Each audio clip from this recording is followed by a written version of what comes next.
ప్రభునామంలో మీ అందరికీ వందనాలు.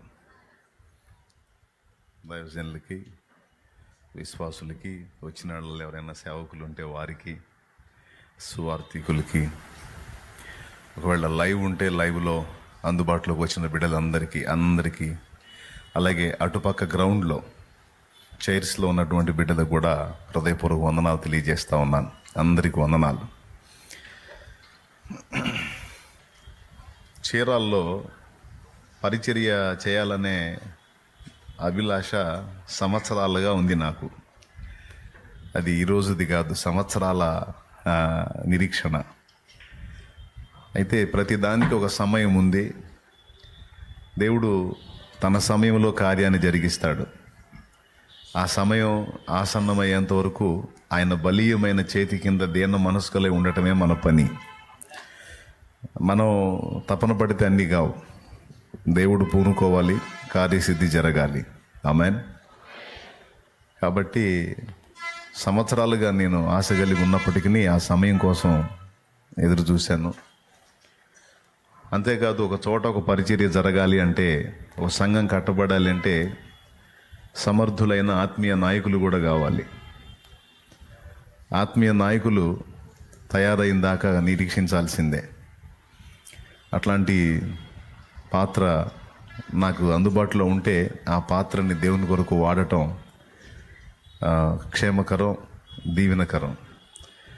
అలాంటి పాత్రలు రెడీ అవ్వటం కోసం నిరీక్షిస్తాను. అయినప్పుడు ఒక్కో చోట అట్లా దేవుని కృపను బట్టి 200 కంటే ఎక్కువ ప్రాంతాలు ఇప్పుడు బ్రాంచి సంఘాలు ఏర్పడి పరిచర్య జరుగుతూ ఉంది. ఆ దేవునికి మహిమ కలుగును గాక. ఇక చీరాల్లో పరిచర్యకి అంబేద్కర్ మహనీయుడే నాకు ప్రస్తుతానికి ఆధారం అయ్యాడు. దేవుడు ఆయన్ని ఆధారం చేశాడు నాకు. ఎందుకంటే ఇప్పుడు అంబేద్కర్ భవన్లో కూడుకున్నాం మనం. మరి మీ అందరికీ మరి ఎట్లా తెలిసిందో ఏమో, మొత్తానికి వచ్చారు. నేను లైవ్లో చెప్పింది విన్నారో, లేకపోతే ఇట్లా ఒకరి నుంచి ఒకరికి సమాచారం అందిందో, మొత్తం మీద ఎంతమంది బిడ్డలు ప్రేమించి ఆసక్తిగా వెంబడించగోరిన బిడ్డలు నా చేతుల ద్వారా బాప్తీసం పొందిన వారు ఉన్నారు. నేను బాప్తీసం ఇచ్చిన బిడ్డలు ఉన్నారు. ఆదివారం చిలకలూరుపేట దాకా వచ్చి అక్కడ ప్రభు బలలో చేసే బిడ్డలు ఉన్నారు. ఆ మధ్యకాలంలో ఈ రోడ్లో బస్సు టిప్పరు ఢీకొని కొన్ని ప్రాణాలు ఇదైపోయినాయి ఎలక్షన్ మూమెంట్లో. అప్పుడు బాగా అనిపించింది, అక్కడే ఒకటి ఏర్పాటు చేస్తే ఆ బిడ్డలు ఈ రోడ్డు మీద వచ్చారు, ఎట్టబోయారన్న టెన్షన్ ఉండదు కదా. అక్కడే ఒకటి ఏర్పాటు చేస్తే ఆ చుట్టుపక్కల వాళ్ళందరూ అక్కడ గ్యాదర్ అవుతారు కదా. ఇక్కడ దాకా రాకుండా 40-45 కిలోమీటర్లు వాళ్ళు అక్కడే ఆరాధిస్తారు కదా అన్న ఆశతో బాగా రేపపడ్డాను. అందుకే అనతి కాలంలో ఈ పనికి పూనుకున్నాను. మరి మీలో ఎంతమందికి ఇది హ్యాపీగా ఉందో, ఎంతమందికి ఇది సంతోషంగా ఉందో. చీరాల్లో సంఘాలు లేక ఇక్కడ పెట్టావైందా, మాకు మస్తు అయిపోయినాయి సంఘాలు, ఎక్కువ అయిపోయి అల్లాడుతుంటే మేమని ఒకవేళ అనుకుంటున్నారు. మీ ఫీలింగ్స్ ఏంటో ఏమో మీకని దేవుడికే తెలియాలి.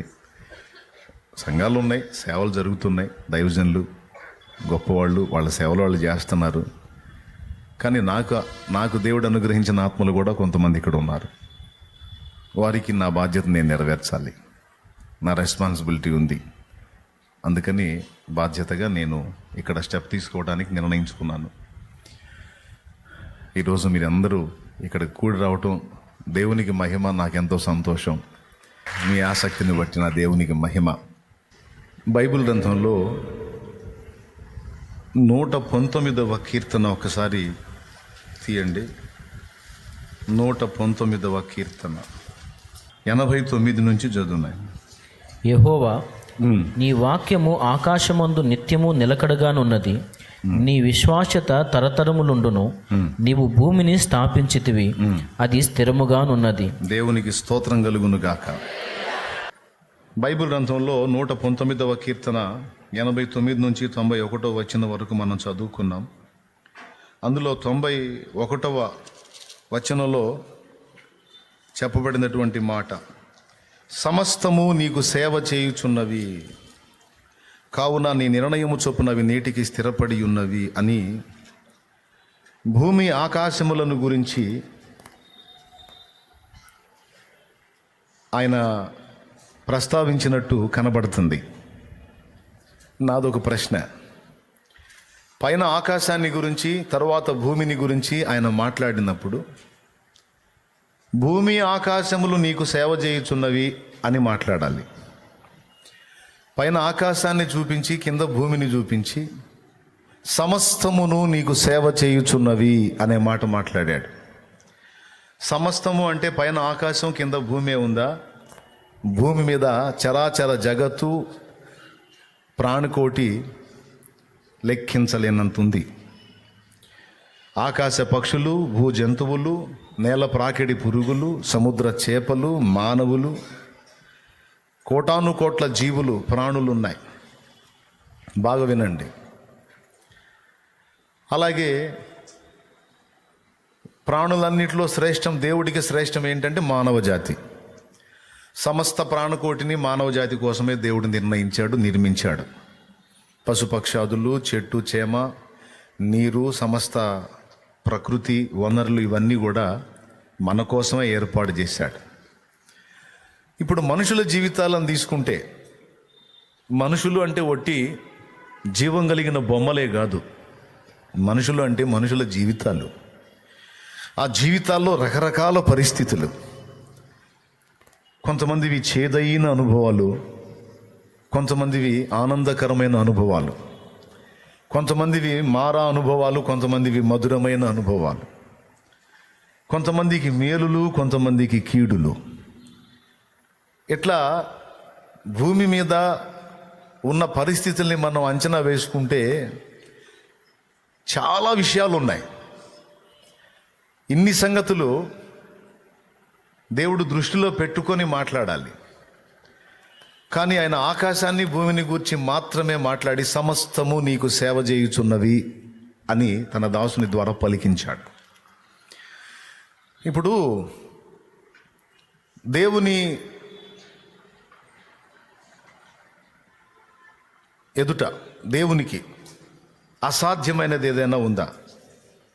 లేదు. దేవునికి అసాధ్యమైంది లేదు. దేవుడికి సమస్తము సాధ్యమే. అలాగే ఇంకొకళ్ళు కూడా అసాధ్యమైంది లేదనే మాట యేసయ్య మాట్లాడాడు. దేవునికి అసాధ్యమైంది లేదు అనే మాట మాట్లాడాడు. దేవునికి సమస్తము సాధ్యమే అనే మాట మాట్లాడాడు. మరొకరికి కూడా అసాధ్యమైనది లేదు అని మాట్లాడాడు. అంటే అసాధ్యమైనది లేదంటే సైతాన్ అనుకునేరు. వాడికి సాధ్యం కాని పనులు చాలా ఉన్నాయి. ఇక్కడ కూటం జరగకుండా ఆపాలని వాడు ట్రై చేసి ఉండొచ్చు, కానీ సాధ్యపడలా. కూటం జరుగుతుంది. దేవునికి స్తోత్రం, హల్లెలూయా. వాడికి అసాధ్యమైనవి చాలా ఉన్నాయి, కానీ దేవునికి అసాధ్యమైనది లేదు. రెండవది, మరి ఎవరికి అసాధ్యమైనది లేదంటే ప్రభువే చెప్పాడు, దేవుని నమ్మిన వానికి సమస్తము సాధ్యమే అన్నాడు. ఎవరికి? దేవుని నమ్మిన వానికి సమస్తము సాధ్యమే అని మార్కు సువార్త 9వ అధ్యాయం ఒకసారి మీరు తీయండి. మార్కు సువార్త 9వ అధ్యాయంలో యేసు ప్రభువే ఈ మాట స్పష్టంగా చెప్పారు. అది అండర్లైన్ చేసుకోండి. 23వ వచనం. అందుకు యేసు, నమ్ముట నీ వలనైతే నమ్మువానికి సమస్తము సాధ్యమే. అంటే నమ్మేవాడికి అసాధ్యమైనది లేదు, దేవునికి అసాధ్యమైనది లేదు. ఆయన యందు విశ్వాసం ఉంచి ఆయన్ని నమ్మేవాడిని కూడా అసాధ్యమైనది లేదు. దేవునికి సమస్తం సాధ్యం, దేవుని నమ్మిన వానికి కూడా సమస్తము సాధ్యం. ఈ సమస్తం అనే మాట గుర్తుపెట్టుకోండి. ఇందాకేమన్నాడు? సమస్తము నీకు సేవ చేయుచున్నవి అన్నాడు. సమస్తము ఆయనకు సేవ చేస్తున్నప్పుడు ఆయనను నమ్మిన వానికి కూడా సమస్తం ఏం చేస్తున్నాయి? ఆ పాయింట్కు రావటం కోసం ఇంత మ్యాటర్ చెప్పా. దేవునికి మహిమ. అర్థమైందా? దేవునికి సమస్తము సేవ చేస్తున్నాయి. అలాగే దేవుని యందు విశ్వాసం ఉంచిన వారికి, దేవుని నమ్మి ఆయన వైపు చూస్తూ నడుస్తున్న వారికి కూడా సమస్తము పరిచర్య చేస్తున్నాయి, సేవ చేస్తున్నాయి అన్నాడు. ఈ సమస్తములో మీరు ఆశ్చర్యపోయే విషయాలు ఉన్నాయి ఈ సమస్తంలో. ఇప్పుడు మన జీవితంలో సమస్తము అంటే అచ్చంగా మేలులే ఉన్నాయా, కీడులు కూడా ఉన్నాయా? పెద్దగా చెప్పాలి. రైట్. అచ్చంగా గెలుపులే ఉన్నాయా, ఓటములు కూడా ఉన్నాయా? అచ్చంగా నవ్వులే ఉన్నాయా, ఏడుపులు కూడా ఉన్నాయా? అచ్చంగా ఆరోగ్యాలే ఉన్నాయా, రోగాలు కూడా ఉన్నాయా? ఓకేనా? ఇట్లాగా సమస్తం అన్న దానిలో మేలుంది, గెలుపుంది, ఆరోగ్యం ఉంది, అవునా, నవ్వు ఉంది, ఇవన్నీ కలిపి సమస్తం.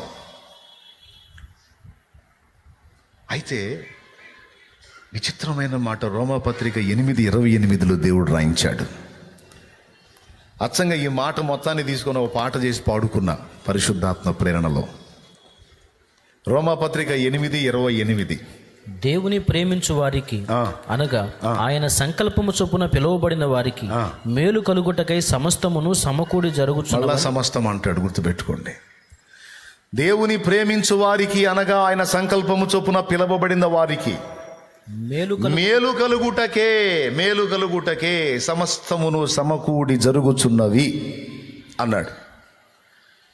ఇది దేవుని విశ్వసించని వాళ్ళకి వర్తించదు, దేవుని నమ్మనోడికి వర్తించదు.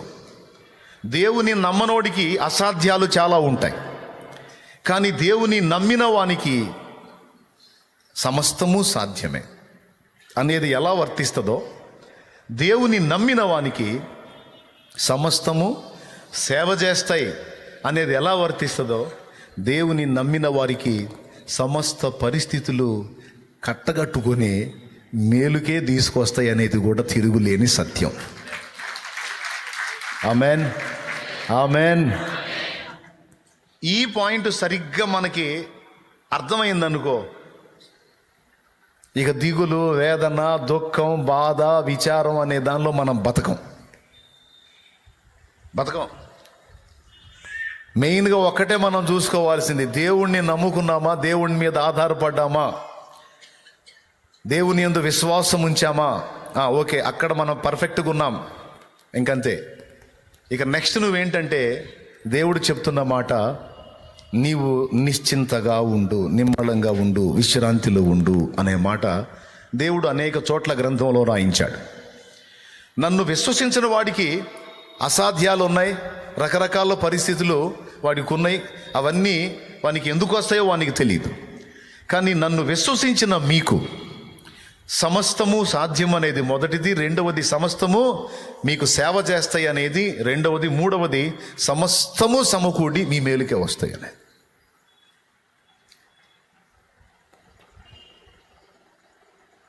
ఒక ఆమె చాలా ఆర్థిక ఇబ్బందుల్లో ఉందంట. ఇంట్లో జరగట్ల, కష్టంగా ఉంది. ఆ రోజుకి పిల్లలకు ఆహారం లేదు. సమీపంలో ఒక కిరాణా షాప్ ఉంటే ఆ కిరాణా షాప్ దగ్గరికి వెళ్ళి ఆ కిరాణా షాప్ వాడిని అప్పు అడిగింది. అయ్యా, ఇంట్లో పరిస్థితులు బాగలేవు, పిల్లలకి ఆహారం లేదు, ఏదన్నా పని దొరికితే ఆ పని చేసి నీ పైసలు నీకు ఇస్తాను, కాస్త ఇంట్లో కష్టంగా ఉంది, ఏదన్నా సాయం చేయండి, అప్పు ఇవ్వండి, ఆహారానికి ఫలానా ఐటెం నాకు అప్పు ఇవ్వండి అని అడిగింది. అడిగితే అతనికి తెలుసు ఏమి యేసుప్రభుని నమ్ముకున్న మనిషి అని తెలుసు. అడిగిన వాళ్ళకల్లా అప్పులు ఇచ్చుకుంటా పోతే ఇక మా చేతికి వచ్చింది పెద్ద, అది ఆ మాట మీరే అనుకోండి, వచ్చింది కాబట్టి సాధ్యపడదులే పో అన్నాడు. ముఖ్యంగా మామూలు మనిషి అయితే అప్పిచ్చేవాడు, యేసు ప్రభువుని నమ్ముకుంది కదా, అందుకు ఇష్టం లేదు, అప్పు ఇవ్వను పో అన్నాడు. చేసేలాగా ఇంటికి పోయిన తర్వాత వాడికి ఒక ఆలోచన వచ్చింది. ఏం ఆలోచన వచ్చిందంటే, వీళ్ళు యేసు ప్రభుని మొక్కుతారు కదా, సైతానుని ద్వేషిస్తారు కదా, ఈ మనిషిని పని చేద్దామని వాడు రకరకాల సరుకులన్నీ ఆమెకి ఒక 4 రోజులకు సరిపడా సరుకులు గట్టి, 2 రోజులకు 3 రోజులు కాదు, 4 రోజులకు సరిపడా సరుకులు కట్టి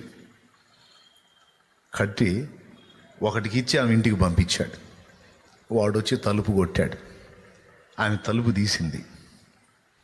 తీస్తే ఆ సరుకులన్నీ ఆడు చూపించి, ఈ సరుకులన్నీ మీకు సైతాను పంపించాడు అన్నాడు. ఎవరు పంపించారు? ఈ సరుకులన్నీ మీకు సైతాను పంపించాడు అన్నాడు. షాపోడి నమ్మకం ఏంటంటే తీసుకోదని. దేవుడు పంపించాడంటే గంతులు వేసుకొని తీసుకుంటుంది.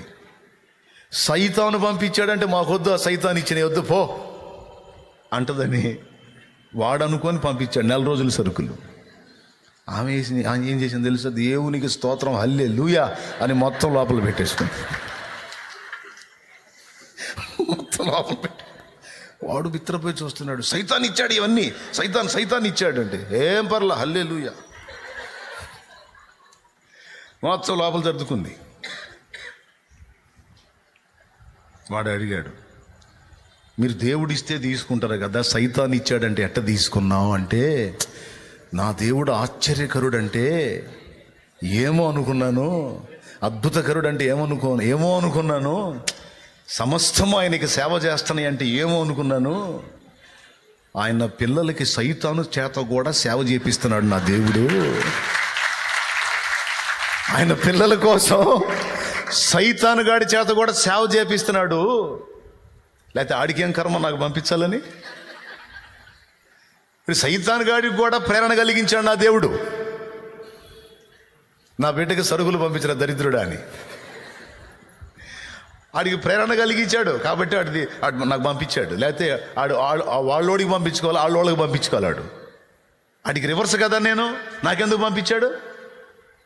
నాకు అర్థమైంది, నా దేవుడు ఆశ్చర్యకరుడు. తన బిడ్డల కోసం అవసరమైతే సైతాన్ని కూడా వాడుకుంటాడు. నిజంగా మీకు తెలుసో తెలీదో, చాలా దెయ్యాలు ఆత్మలు తీసుకొచ్చినాయి. మామూలుగా రానోళ్ళు మామూలుగా చర్చికి వెళ్ళి చూసి అని ఇటు తిప్పుకొని పోయే ముఖాలు దెయ్యం పట్టిన దెబ్బకు వచ్చి పడ్డారు. నేను ఆ దెయ్యాన్ని ఎల్లగొట్టి ఆ తర్వాత ఈ మనిషి క్రమంగా దేవుని సన్నిధికి వచ్చి ఆ దెయ్యం చేత వారం రోజులు, 10 రోజులు, 4 రోజులు పీడించబడి చివరికి దేవుని సన్నిధికి వచ్చినాక ఆ దెయ్యం పోయింది.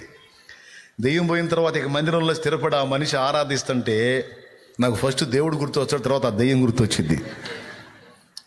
దేవా, వాక్యాన్ని ఎంత బాగా రాయి. సమస్తము ఆయనకు సేవ చేస్తున్నాయి అన్నది ఎంత నిజమో, ఆయనను ప్రేమించే పిల్లలకు సమస్తము సేవ చేస్తాయి అనేది ఎంత వాస్తవం.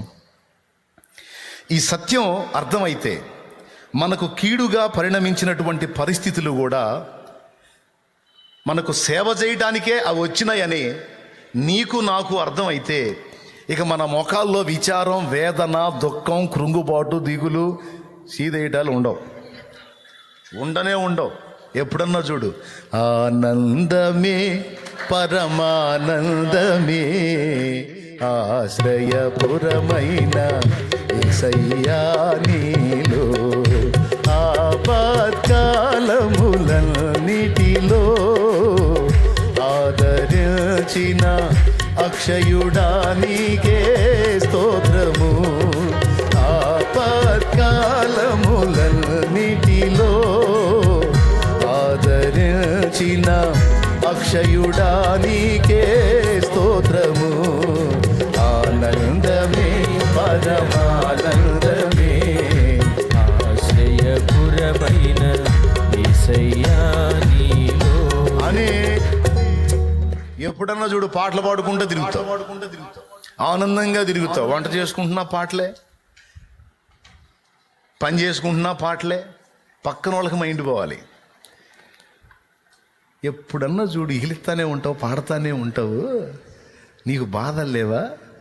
ఆ ముఖంలో చూద్దామన్నా ఏడుపు కనపడదు అని అన్యజనులు అనాలి.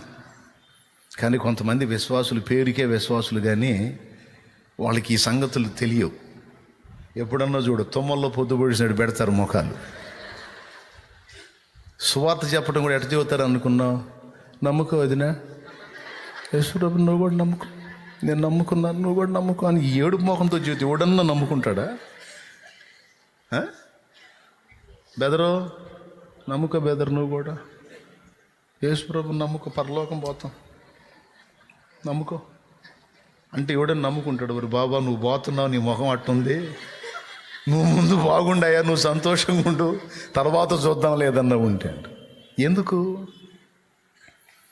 నువ్వు ఎవని యందు విశ్వాసం ఉంచావో, ఎవనితో నడుస్తున్నావో, ఎవని మీద ఆనుకున్నావో, ఆయనలో ఉన్నదేందో నువ్వు అనుభవించితే, ఆ విషయాలను నువ్వు విశ్వసించితే, రమ్మన్నా కూడా దుఃఖ ఛాయలు నీ దరికి రావు. పెదాల మీద ఎప్పుడు చెరగని చిరునవ్వుతో అలా సాగిపోతా ఉంటావు. ఎందుకు? నేను నమ్మిన వానిని ఎరుగుదును, సిగ్గుపడనెన్నడు. నేను నమ్మిన వానిని ఎరుగుదును, సిగ్గుపడనెన్నడు, సిగ్గుపడనెన్నడు. నన్ను బలపరచువాని అందే సమస్తము నీ చేయగలను. నన్ను బలపరచువాని వానియందే సమస్తము నే చేయగలను. దేవునికి మహిమ. ఇదే పాట.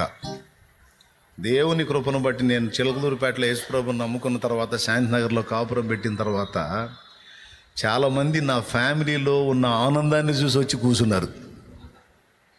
నిజంగా చిలకలూరుపేటలో ఫస్ట్ పరిచర్య ఎట్ట స్టార్ట్ అయిందో తెలుసా?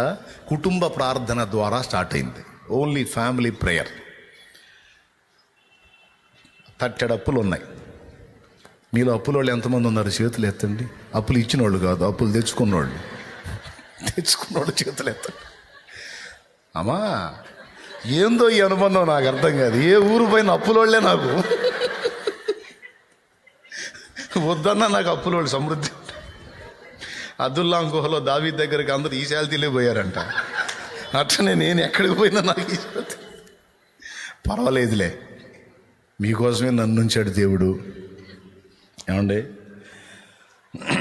తట్టెడు అప్పులు ఉన్నాయి, వడ్డీలు కట్టాలి, వర్క్ చేస్తూ ఉన్నాం. ఫ్యామిలీ మొత్తం కలిసి పొద్దంతా పని చేయటం, వర్క్ చేయటం, సాయంత్రానికి అందరం స్నానాలు చేసి, ఏమండి, ఇక అందరినీ కూర్చోబెట్టి, పిల్లలతో సహా అందరినీ కూర్చోబెట్టి ప్రార్థన చేసి, వాక్యం చదువుకొని, ఇక ఆ బేషన్ బోర్లేసి, ఆ స్టీల్ బేషన్ బోర్లేసి దాన్ని కొడతా, పాటలు పాడతా, ఇక ఆనందమే ఆనందం, ఆనందమే ఆనందం, హల్లెలూయా, స్తోత్రం, పరిశుద్ధాత్మను పొందుకోవటం.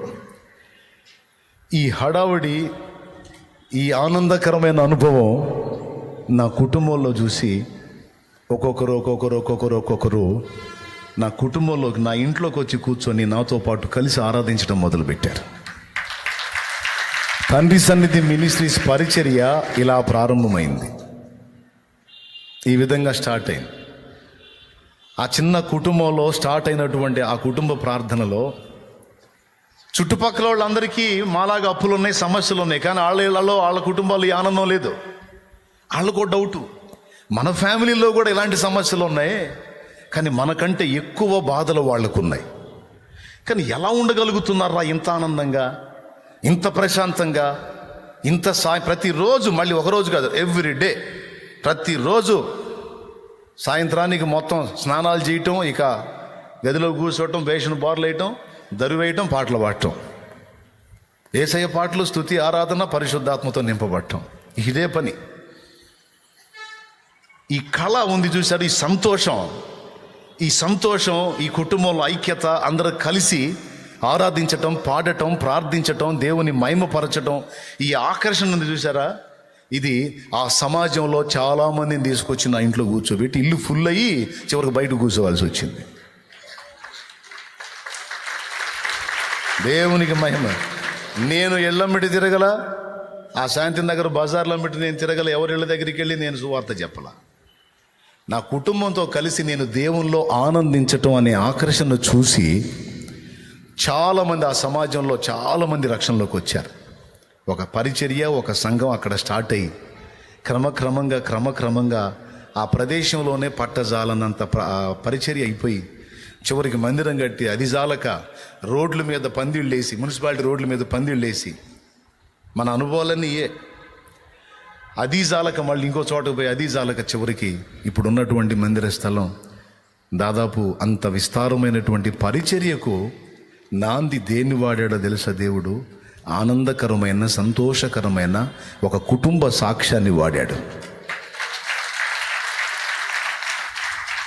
సమస్తము ఆయనకు సేవ చేయుచున్నవి, అలాగే సమస్తము ఆయనను నమ్మిన బిడ్డలకు కూడా సేవే చేస్తాయి. అందులో కీడు ఉంది, అందులో మేలు కూడా ఉంది. గుర్తుపెట్టుకోండి, సమస్తాన్ని ఆయన ముందే సిద్ధపరిచి ఉంచాడు. స్పెషల్గా ఏదో ఇప్పుడేదో నీ కోసం ఏర్పాటు చేయటం కాదు. నీవు భూమి మీద పుట్టక మునిపే, అసలు ఆదాము అనేవాడే భూమి మీద నిర్మాణం చేయబడక మునిపే ఆదాము ఆహారం కోసం చెట్లు ఫలాలు ఏర్పాటు చేశాడు. జంతువులు, పక్షులు, అతనికి ఏమంటారు దాన్ని, ఆహ్లాదం కోసం పశుపక్షాదులు అన్నిటినీ. ఆఖరికి ఆదాము సింగిల్గా ఉంటే మంచిది కాదని ఆయనకి సాటి అయిన సహాయం ఆదాము అడిగాడా, దేవుడు చేశాడా? ఏమండి, కొంతమంది నాకు ఈడు మించిపోతుంది, నాకేందో 25 వస్తున్నాయి, ఎప్పుడైద్దో పెళ్ళి, ఏమో నాయన అసలు నాకు పెళ్లి జాతకం ఉందా, పెళ్లి రాతం అని పాపం దిగులేసుకునే వాళ్ళు ఉన్నారు. అమ్మా, నువ్వంటూ ఉనికిలోకి వచ్చావంటే నీకు దగ్గశాల్సిన ఎక్కడో దేవుడు సిద్ధపరిచే ఉంచుతాడు. అందులో చింతపడాల్సిన అవసరం లేదు. తగిన కాలం ముందు తప్పకుండా అది నీకు నెరవేరుస్తాడు నా దేవుడు. ఆదాము కోరుకోలా, ఏంది దేవా నేను సింగిల్గా ఉన్నాను, ఇది కరెక్ట్ కాదు కదా అని ఆదాము అడగల. దేవుడే ఆదాముకు సాటి అయిన సహాయం అవసరమని ఆలోచించి ఆదాముకు గాఢ నిద్ర కలుగజేసి ప్రకటముఖం తీసి స్త్రీనిగా నిర్మించి ఆదాముకి భార్యగా అప్పగించాడు. అన్ని రకాల చెట్ల ఫలాలు, జీవవృక్ష ఫలం, మంచి చెడుతో తెలివినిచ్చే అన్నీ రెడీ చేసి పెట్టాడు. ఆనాడు ఆదాము ఉనికిలోనికి రాకమునిపే అన్నిటినీ సిద్ధపరిచిన అదే దేవుడు ఈరోజు నీ జీవితానికి, నా జీవితానికి అవసరమైన సంగతులన్నిటినీ ముందే డిజైన్ చేసి ఆడబెట్టాడు. నమ్మినోడు ఇది చూస్తాడు, నమ్మనోళ్ళకి క్వశ్చన్ మార్క్. నమ్మిన వాళ్ళు ఇది చూస్తారు. దేవునికి స్తోత్రం కలుగును గాక. ముందే సిద్ధపరచబడ్డాయన్నీ. ఒక మాట మీరు 139వ కీర్తనలో చూస్తే, నియమింపబడిన దినములలో ఒక్కటైనా కాక మునిపే మన టోటల్ డేస్ మొత్తాన్ని కూడా రాసి కూర్చున్నాడంట ఆయన. చూడండి ఒకసారి 16వ వచనం చదువు. నేను పిండమునై ఉండగా నీ కన్నులు నన్ను చూచెను. నియమింపబడిన దినములలో ఒకటైనను కాక మునిపే నా దినములన్నీ నీ గ్రంథములో లిఖితములాయెను. దేవా, అయిపోయిందా? నియమింపబడిన దినములలో ఒక్కటి కూడా మనకి ఇంకా స్టార్ట్ కాకముందే మనం ఎన్ని రోజులు బ్రతుకుతామో, ఎలాంటి అనుభవాల్లో గుండా ప్రయాణం చేస్తామో, మనకి ఎప్పుడెప్పుడు ఏదేది అవసరమో మొత్తం రెడీ చేసి కూర్చున్నాడు ఆయన. ఆయన ఎప్పటికప్పటికి ప్రణాళికలు రచిస్తాడో, ఎప్పటికప్పటికి స్కెచ్లు గీస్తాడో. కొద్దిగా సరిగ్గా బైబిల్ని అబ్జర్వ్ చేస్తే మైండ్ పోయిద్ది. దేవునికి స్తోత్రం, హల్లెలూయా. ఇశ్రాయేలు జనాంగంలో నుంచి రక్షకుడు రావాలి. లోకం మొత్తాన్ని ఉద్ధరించడానికి లోకరక్షకుడైన యేసయ్య రావాలి. యేసయ్య రావాలంటే ఇశ్రాయేలు జనాంగం భూమి మీద ఉనికిలో ఉండాలి. కానీ ఈ జనాంగాన్ని దెబ్బ కొట్టడానికి అడుగడుగున శోధనలు ఎదురైతే అడుగడుగున వాళ్ళని సేవ్ చేయడానికి వాళ్ళ కోసం రక్షకులను దేవుడే ముందుగా ఏర్పాటు చేశాడు. మోషేని పుట్టించి అందరూ పిల్లలు నైల్ నదిలో విసిరివేయబడుతుంటే మోషేని చావకుండా కాపాడి ఐగుప్తు రాజు కుమార్తె యొక్క కుమారుడిగా పెంచబడేటట్టు చేసి మోషే ద్వారా ఇశ్రాయేలు జనాంగాన్ని బయటికి తీసుకొని వచ్చాడు. ఎందుకో తెలుసా? ఆ జనాంగంలో నుండి రక్షకుడు రావాలి. రెండవ ఘట్టంలో ఈ జనాంగానికి మళ్ళా బబులోను రాజ్యంలో వాళ్ళు ఉన్నప్పుడు దుష్టుడైన హామాను ద్వారా వాళ్ళందరికీ ముగింపు వచ్చేసింది. దుష్టుడైన హామాను అహస్వేరోషు దగ్గర సంతకం పెట్టించుకొని వచ్చాడు, ముద్రయించుకొని వచ్చాడు. ఫలానా డేట్లో యూదులందరినీ చంపేసేయండి అని. ఇలాంటి పరిస్థితి ఒకటి వచ్చిందని దేవుడు ముందే ఎరిగి అక్కడ ఇద్దరిని ఏర్పాటు చేశాడు ఆ జనాంగం కోసం. ఒకటి మొర్దెకై, 2 ఎస్తేరు. ఇదంతా వాళ్ళు ఏర్పాటు చేసుకున్నారా? దేవుడు ప్లాన్డ్గా మొత్తం డిజైన్ చేశాడా?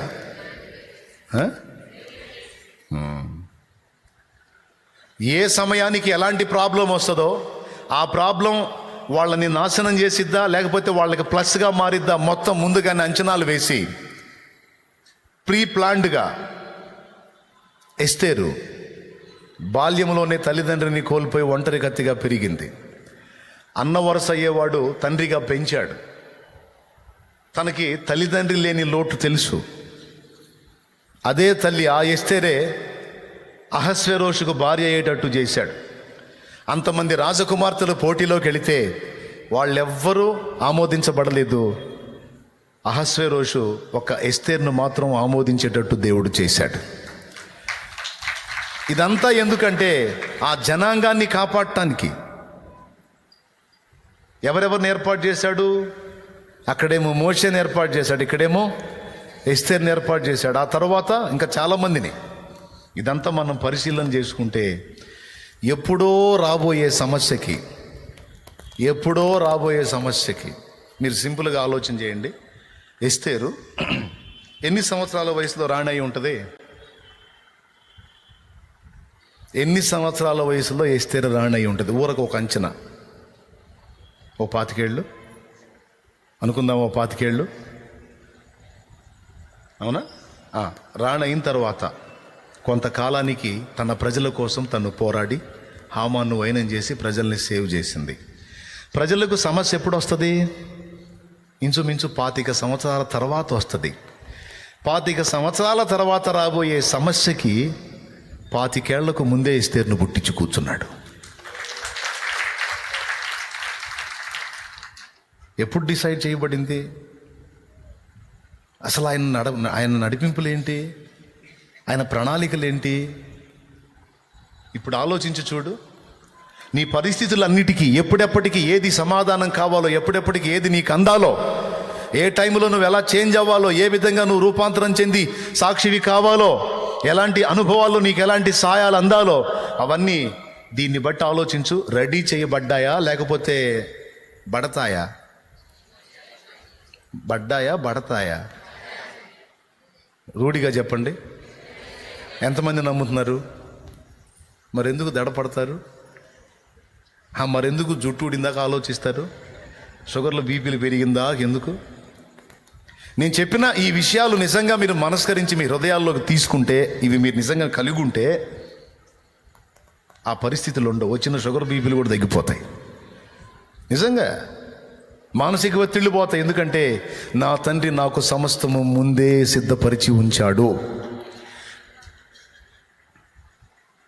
ఒక్కోసారి అవన్నీ కూర్చొని ఆలోచిస్తే, నా జీవితాన్ని కూడా నేను ఆలోచించుకుంటే, ఏమండి ఎలా రెడీ చేసి పెడతాడండి ఎంత వైనంగా.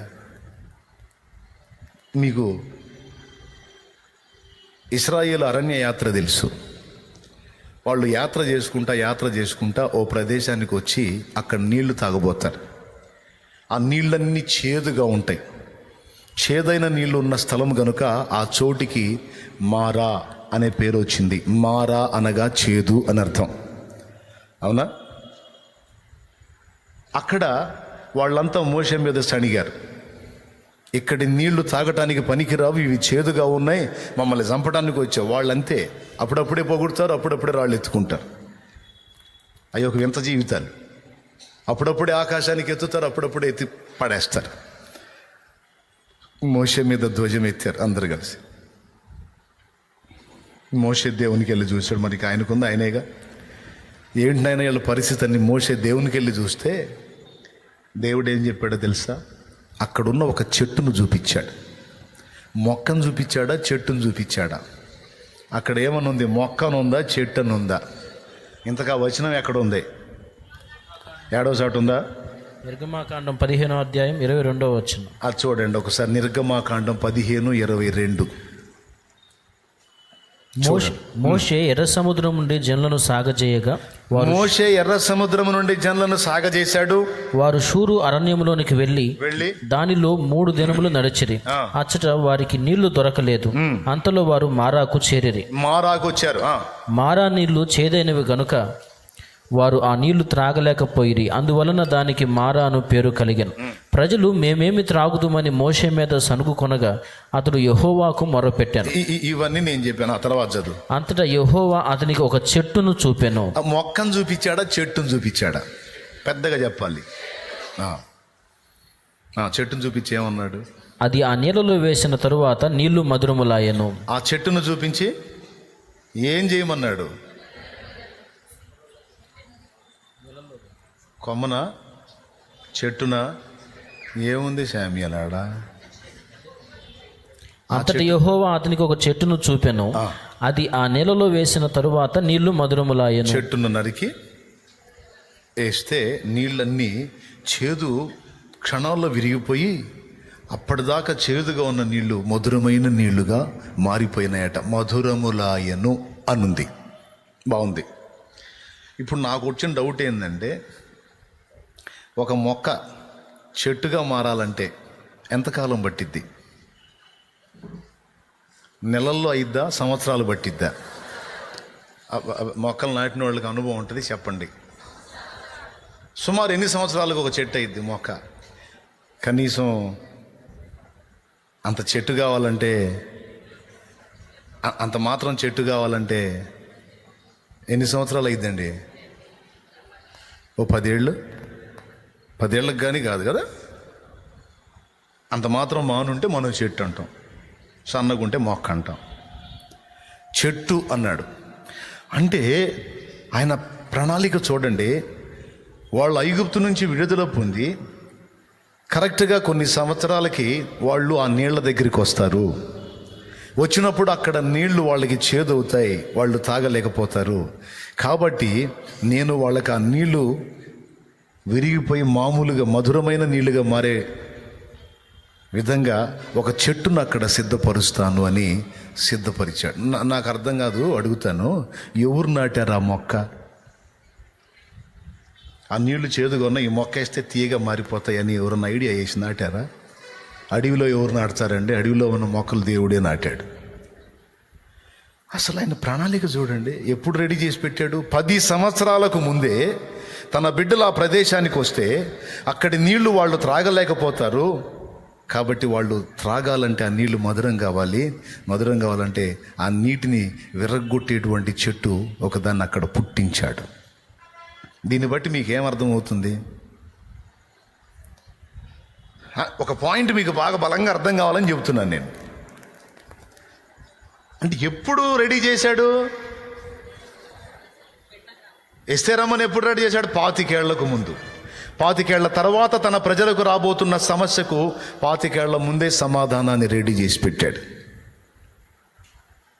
10 సంవత్సరాల తర్వాత తన ప్రజలకు చేదైన నీళ్లు తాగాల్సిన పరిస్థితి వచ్చింది. ఆ అనుభవంలో వాళ్ళు ఉండకుండా వాళ్ళకి మధురమైన నీళ్లు లభించినట్లు ముందుగానే వారికి చెట్టును రెడీ చేసి దాని ద్వారా వాళ్ళకి ఆ నీళ్లు తాగి బతికేటట్టు చేశాడు. ఇదంతా ఆల్రెడీ చేసుకున్నారా? ఆయన సిద్ధపరిచాడా? 10 ఏళ్ళంటే చిన్న మాట, 25 ఏళ్ళంటే చిన్న మాట. మోషేని తీసుకోండి, 80 సంవత్సరాలు. 80 ఏళ్ల తర్వాత వాళ్ళని బయటికి తీసుకొని రావటానికి 80 ఏళ్లకు ముందే మోషేను పుట్టించి వాళ్ళ విడుదలకు రంగం సిద్ధం చేశాడు మోషే ద్వారా. అంటే ఇప్పుడు అంటే అన్నయ్య వాళ్ళకి చేశాడులే కానీ మనకు అట్ట చేస్తాడంటావా? మరి నువ్వు నమ్ముకుంది ఎవరిని? వెంకట సుబ్బయ్యనా లేకపోతే ఏసైనా? ఎవరిని నువ్వు నమ్ముకుంది? ఎవరిని? మోషే దేవుడే కదా నీ దేవుడు. ఎస్తేరు సేవించిన దేవుడే కదా నీ దేవుడు. ఇశ్రాయేలును ఆదరించిన వాడే కదా నీ దేవుడు. ఎవరైనా ఎవరని చెబుతున్నావు? నా ప్రభువు, నా దేవుడు, నా తండ్రి అని నువ్వు మాట్లాడుతున్నావు.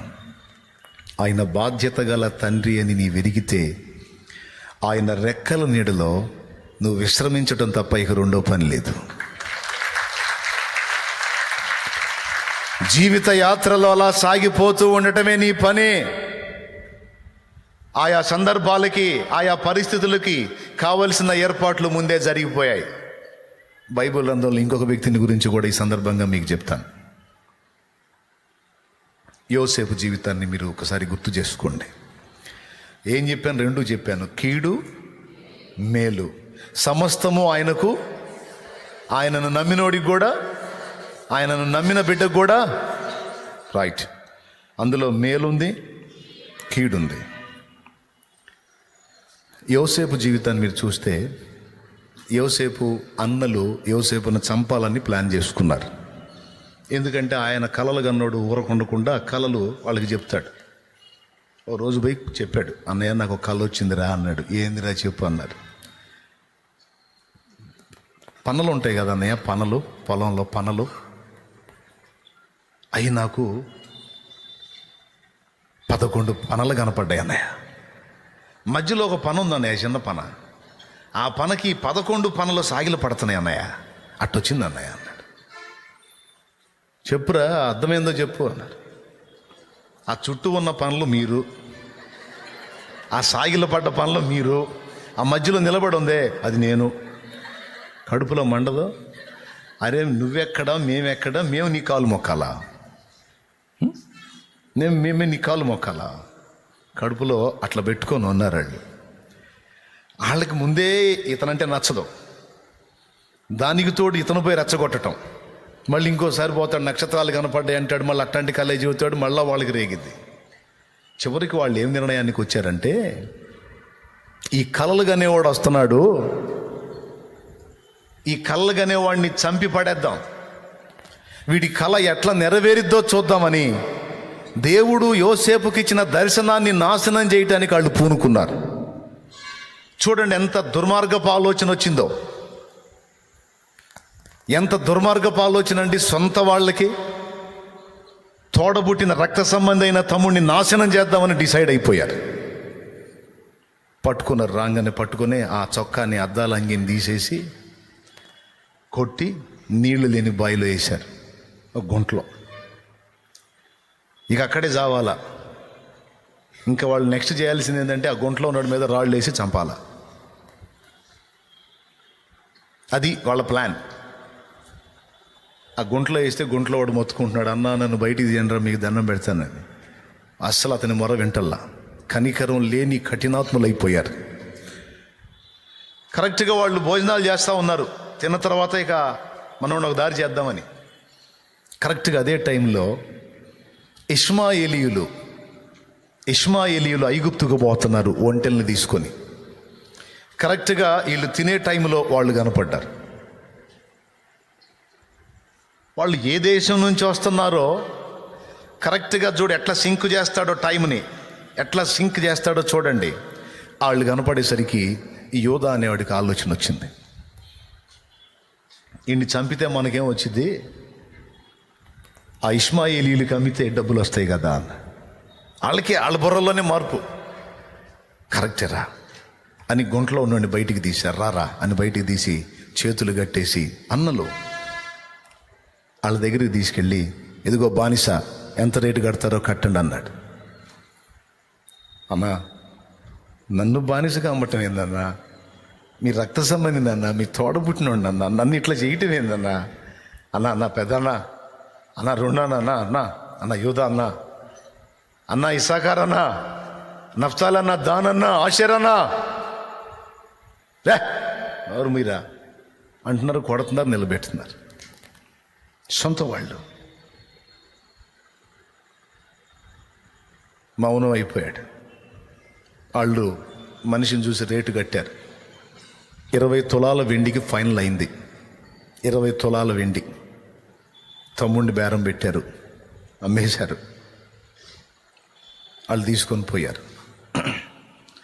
వాస్తవంగా చచ్చిపోవాల్సిన వాడిని చావకుండా ఇష్మాయేలీల్ని చూపించి బతికిచ్చాడు. అక్కడ దేవుని జోక్యం గమనించాలి. వాళ్ళు ఎన్ని రోజుల నుంచి నడుచుకుంటా వస్తున్నారో కరెక్ట్గా యోసేపుని వాళ్ళు డ్యామేజ్ చేయబోయే టయానికి వీళ్ళని చూపించి వాళ్ళ ఆలోచనలను మార్చి యోసేపుని వాళ్ళకి అప్పచెప్పేటట్టు చేశాడు. దేవుని వాక్యం ఏం చెప్తుందంటే, యోసేపు శ్రమలలో ఉన్నాడు, ఆయనను యెహోవా యోసేపునకు తోడై ఉన్నందున వాటన్నిటిలో నుంచి ఆయన తప్పిస్తూ వచ్చాడు అన్నాడు.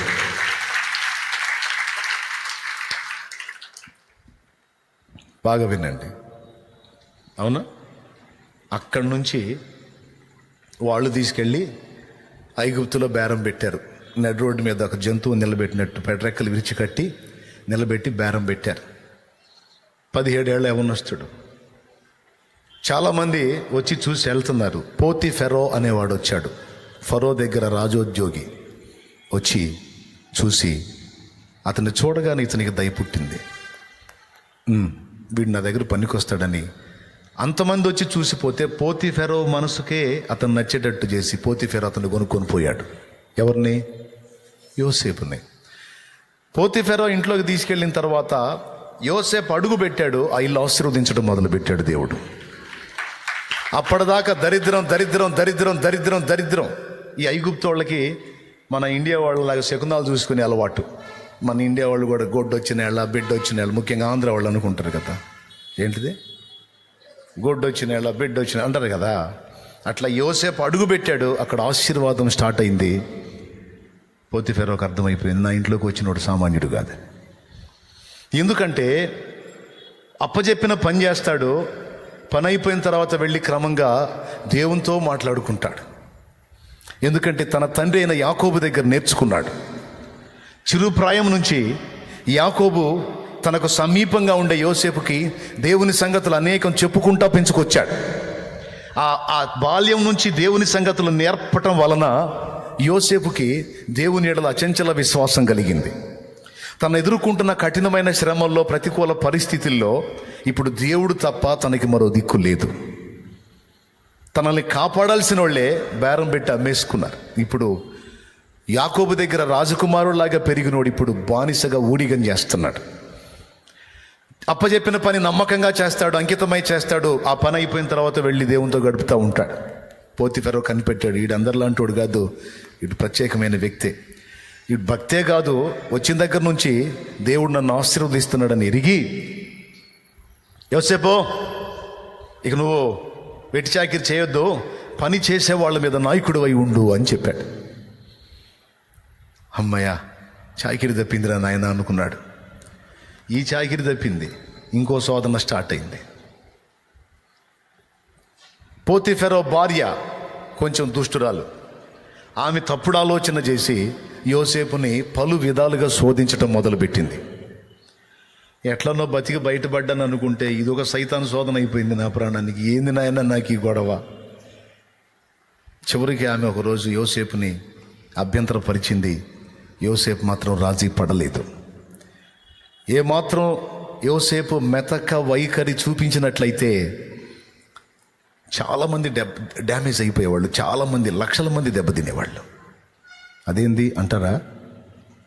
మరి కరువు కాలంలో లక్షలాది మందికి ఆహారం పెట్టింది యోసేపే. ఆ స్థితికి యోసేపుని దేవుడు తీసుకెళ్ళాడు. దానికి ముందు యోసేపుని పతనం చేసే శోధనలు కూడా కొన్ని వచ్చినాయి. గుర్తుపెట్టుకోండి, కొన్నిసార్లు కొన్ని శోధనలను కూడా, కొన్ని పరీక్షలను కూడా మన మేలుకే దేవుడు అనుమతిస్తాడు. ఇది మనం గ్రహించాలి. ఆమె కదిలించింది, అతడు డిస్టర్బ్ అవ్వలేదు. దేవుని వైపు చూశాడు. అమ్మా, ఈ ఇంట్లో నిన్ను తప్ప సమస్తాన్ని నా యజమానుడు నాకు అప్పగించాడు. నీవు ఆయన భార్యవు, ఆయన నాకు తండ్రి లాంటోడు, నువ్వు నాకు తల్లి లాంటి దానివి. ఇలాంటి ఆలోచన తగదమ్మా అంటే, రై నేను చెప్పినట్టు వినకపోతే నా సంగతి తెలుసుగా, నడి బజార్లో నిలబెట్టి నేను జైలు పాలు చేస్తాను. చచ్చిపోవటానికైనా ఇష్టమే కానీ నా దేవుని ఎదుట నా యజమానునికి ఇంత దుర్మార్గం నేను చేయలేను, ఈ దుష్కార్యం చేయలేను. చూడండి ఎలాంటి ప్రతికూలమైన శోధన వచ్చిందో. అంటే మన ప్రయాణంలో ఇలాంటి పరిస్థితులను కూడా ఆయన అనుమతించి మనల్ని పరీక్షిస్తాడనే సంగతి మర్చిపోకూడదు. అనుమతించాడు, ఎదురయ్యింది, తప్పించుకోవటానికి బయటికి పరిగెత్తాడు. ఆ పై వస్త్రం లాగేసింది.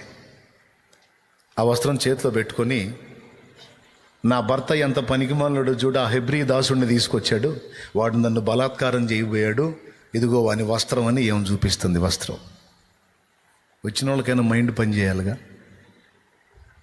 యోసేపు మీద దాడి చేసిన వాళ్ళకి మైండ్ పనిచేయాలిగా. అమ్మ, దాడి నువ్వు చేసావా అతను చేశాడా? అతను దాడి చేస్తే నువ్వు బయటికి పరిగెత్తాలి, నీ వస్త్రాలు అతని చేతిలో ఉండాలి. విచిత్రం ఏంటంటే అతను బయటికి పరిగెత్తాడు, అతని వస్త్రం నీ చేతిలో ఉంది, ఇదేదో రివర్స్గా ఉన్నట్టుంది అని ఒక్కడికి ఆలోచన రాలా. అంతే, కొన్నిసార్లు మెదడులు పనిచేయవు. అందరూ అన్నారు కదా నేను కూడా ఒక మాట అంట అని అనేస్తారు కొంతమంది, వాస్తవాలు ఎరగరు.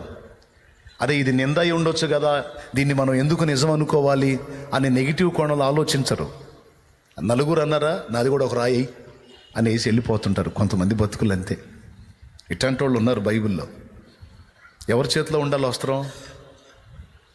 బలాత్కారం చేసిన వాళ్ళ చేతిలో ఉండాలి. కానీ ఎవరి చేతిలో ఉంది? ఆమె చేతిలో. పరిస్థితి చూడండి, పట్టుకొని కొట్టారు పాపం. అన్నం పెట్టిన చేతిని పట్టుకుంటావురా, తిన్నింటి వాసాలు లెక్క పెడతావురా? ఏం తక్కువ చేశాడురా మన యజమానుడు?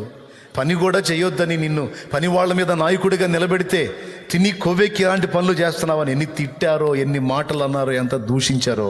మొత్తం మీద ఆయన చెరసాల పాలు చేశారు, జైలుకు తీసుకెళ్లారు, జైల్లో వేసేశారు. ఒట్టిగా వేసి ఉంటారా, కొట్టేసి ఉంటారా? ఖచ్చితంగా. మరి చూడండి, అన్నలు పట్టుకొని కొట్టారు, పశువును అమ్మినట్టు అమ్మారు. కొన్నిసార్లు మనం ఆత్మీయులు అనుకున్న వాళ్ళ ప్రేమ కూడా నిద్రపోయిద్ది. అందుకే ఆ పదవి రాసుకుంది. అనుకోనని శ్రమలెన్నో ఎదిరించిన ఆత్మీయుల ప్రేమని దురించిన అసమానమైన నా దేవుని బలమైన బాహువు నిన్ను వీడునా. ఆత్మీయులు అనుకున్న వాళ్ళు కూడా కొన్నిసార్లు వదిలేస్తారు మనల్ని. నా అనుకున్న వాళ్ళు కూడా నట్టేట ముంచేసినట్టుగా, నడి బజార్లో నిలిపినట్టుగా చేస్తారు. వాళ్ళ ప్రేమలు నిద్రపోతాయి. నిద్రించుట అంటే నిద్రపోవటం ఉంది, చచ్చుట అనే అర్థం కూడా ఉంది. కొన్నిసార్లు అలాంటి ప్రేమలు చచ్చిపోతాయి కూడా. పాపం యోసేపు బ్రతుకు అలాగ అయిపోయింది. జైలుకి వెళ్ళాడు, జైల్లో సంవత్సరాలు ఉన్నాడు. కానీ మీరు గమనించండి, ఆ తర్వాత ఏం జరిగిందో మీకు తెలుసు, నేనేం చెప్పాల్సిన అవసరంలా. ఆ జైలు నుంచి రావటం నేరుగా ఆయన సింహాసనం మీదకి వెళ్ళిపోయాడు. ఐగుప్తు దేశ ప్రధానమంత్రి అయిపోయాడు. ఎలా జరిగిందో మీకు తెలుసు. ఇంటికి వెళ్ళి మీరు ఆదికాండం చదువుకుంటే భలే ఇంట్రెస్ట్గా ఉంటుంది. నాకు ఇష్టమైన స్టోరీల్లో యోసేపు స్టోరీ నెంబర్ 1లో ఉంటుంది. పాత నిబంధనలో ఎన్నిసార్లు చదివానో అన్నిసార్లు ఏడ్చుకున్నాను నేను. యోసేపు తన అన్నలకు కనపరుచుకుంటాడు చూడు, ఆ సన్నివేశం చదివినప్పుడల్లా ఏడవటమే. దేవునికి మహిమ కలుగును గాక. ఎందుకు చెరసాల నుంచి డైరెక్ట్గా సింహాసనం మీదకి వెళ్తాడంటే, రాజు కలగంటాడు, ఆ కళకి ఎవడు అర్థం చెప్పలేడు. ఆ కళకు అర్థం చెప్పేవాడు జైల్లో ఉన్నాడని పానదాయకుల అధిపతి ద్వారా తెలుసుకొని యోసేపును పిలిపించి ఆ కళ చెప్పినప్పుడు రాబోతున్న భవిష్యత్ ఏంటో యోసేపు చెప్తాడు. రాజా, మీకు వచ్చిన కళలో 2 సంగతులు ఉన్నాయి. ఒకటేంటో తెలుసా?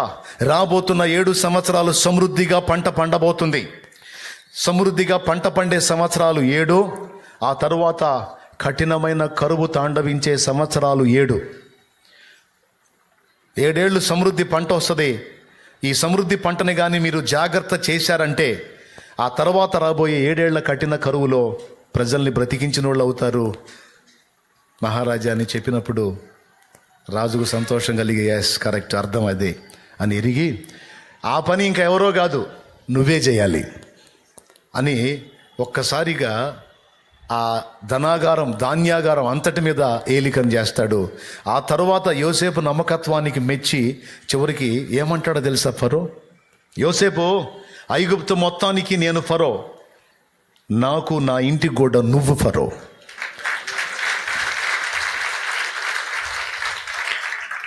ఓ చిన్న మాట అనుకుందాం. ఏదో యవనస్తుణ్ణి, ఉడుకు రక్తంలో ఉన్నాను, శోధనలో పడిపోయాను.